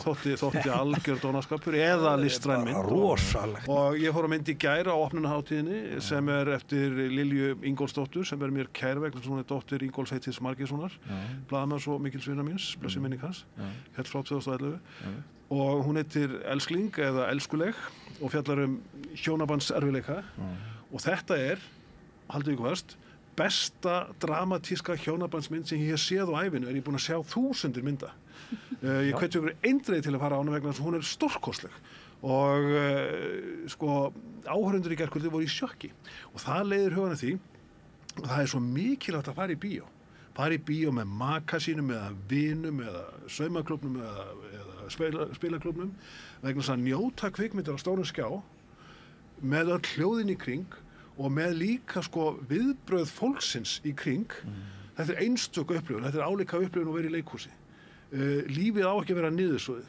það á að vera frjálst í umhverfi sem nærandi og riff gerir þetta einu sinni ári búið að vera haldin í 21 ár og öllum að skapi nema að vera kynni þeim vinum minnum í hægri flokknum á Íslandi sem vilja ekki styðja menningu.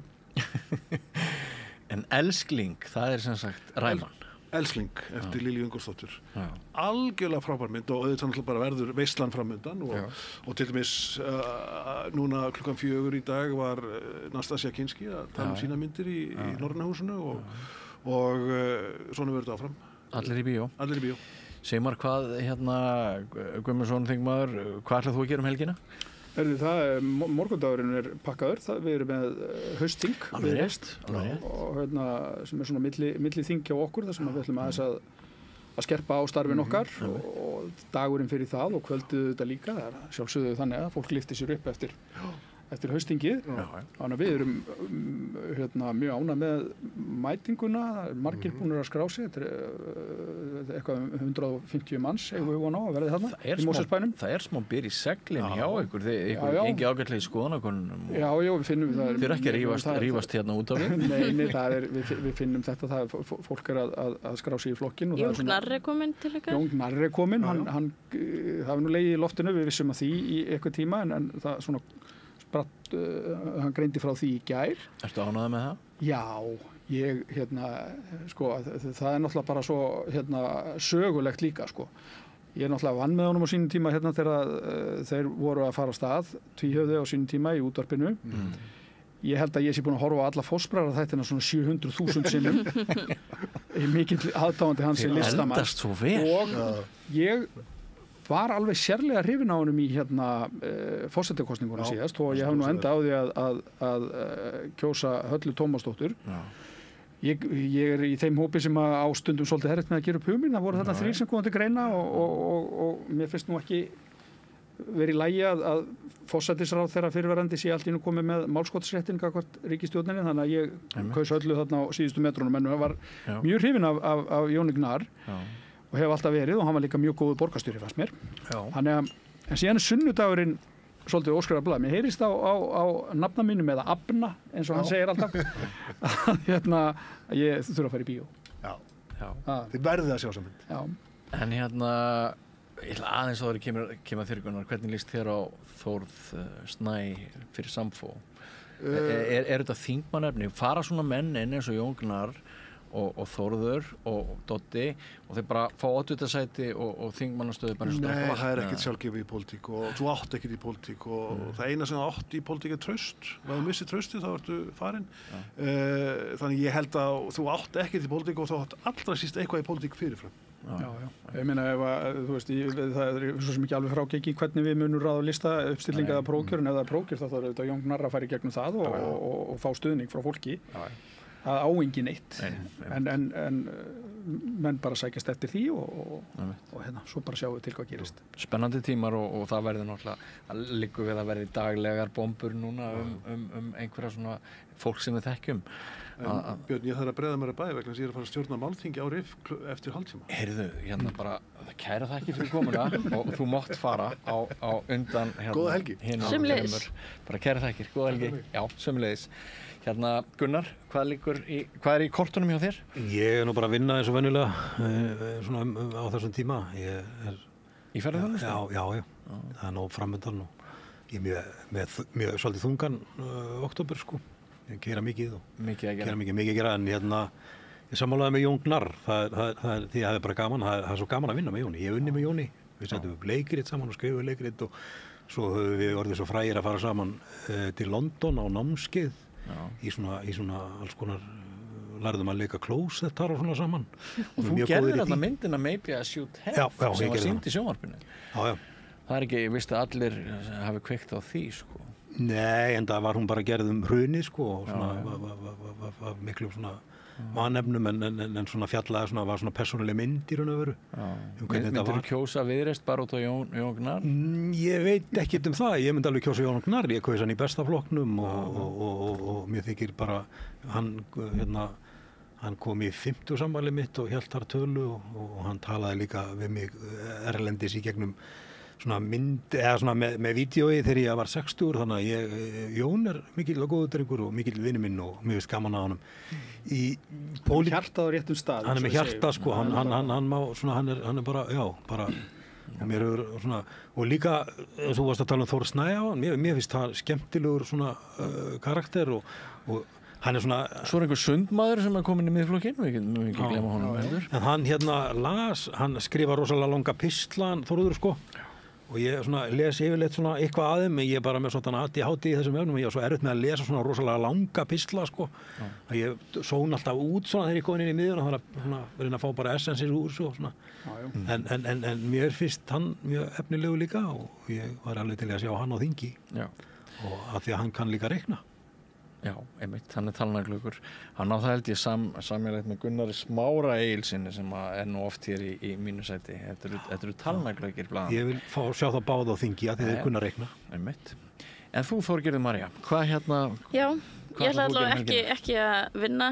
Það er svona, ég var að vinna mikið í seinustu viku og seinustu helgi út af aðgerðaáætlun í loftslagsmálum. Það var komin hann að skila frestur við skiluðum umsögn hana.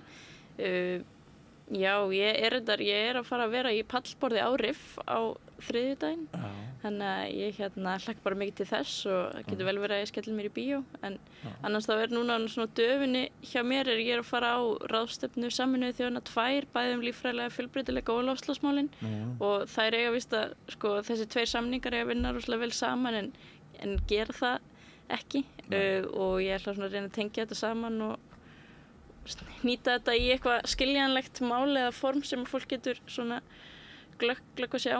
Þannig að ég er að undirbúa það í svona mínum störfum en ég ætla að hvíla mig helgina. Ok. Heyrðu, það búið að vera frábært að hafa ykkur. Ég bara þakka kærlega fyrir fjölbreytta frétta og svona tíðaranda umræðu og það segir sitt að loftið hérna inni að það hafa þegar orðið afföll okkur er farið að fækka. Hann er svo dífa, hann kom seint og fyrst nefn. Ég langaði að segja það að ég er svo hjartalega sammála Sigmundi Erni með það að fara í bíó. Það er líka bara svo mikið hvíld í því. Já.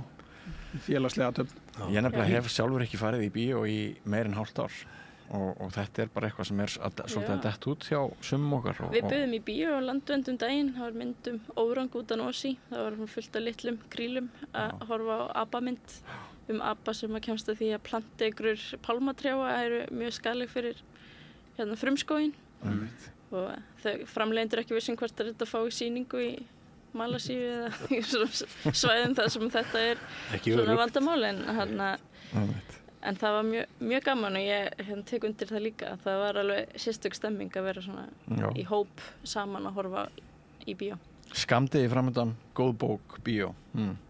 Já. Hljómar eins og uppskrift að góðu hausti. En kæra þakkir fyrir komuna, þið öll þrjú og ykkur áheyrendum og hlustendum þakka ég líka samfylgdina síðustu 90 mínúturnar eða svo. Þátturinn Vikuskammtur á enda en það bullandi skemmtileg og áhugaverð dagskrá framöndan helgina. Ítalegt viðtal klukkan 9 í fyrramálið. Oddný Eir Ævarsdóttir tekur þar viðtal sem á eftir að vekja athygli og klukkan 1 á morgun þá verður úrval af því svona efni sem að okkur þótti standa fram úr af liðinni viku. Síðan gott að minna á þáttinn Syni Egils á sunnudag sem þeir bræður Gunnar Smári Egilsson og Sigurjón Magnús Egilsson stýra og vekur í rauninni alltaf þjóðar athygli. Við viljum einnig minna á það að Samstöðin sjónvarp sem reiðir sig á ykkar stuðning. Mörg ykkar hafi látið framlög rakna til okkar í gegnum vef okkar samstöðin.is. Það hnappur sem heitir áskrift og gegn 2500 króna mánaðar framlagi getið þið tryggt að Samstöðin starfi áfram og vonandi verður svo með ykkar góða stuðningi sem við erum mjög þakklát fyrir. Við erum út allt, við erum á stöð 5 á símanum, við erum á YouTube. Þið getið lækað Facebook síðu Samstöðarinnar og horta á streymi í beinni eftir því sem að tíðindin gerast hér. Þetta hluti af rauðaborðinu en auk þess eru margir aðrir þættir sem eru sýndir hér alla vikuna. En við kveðjum að sinni. Takk fyrir okkur. Góða helgi.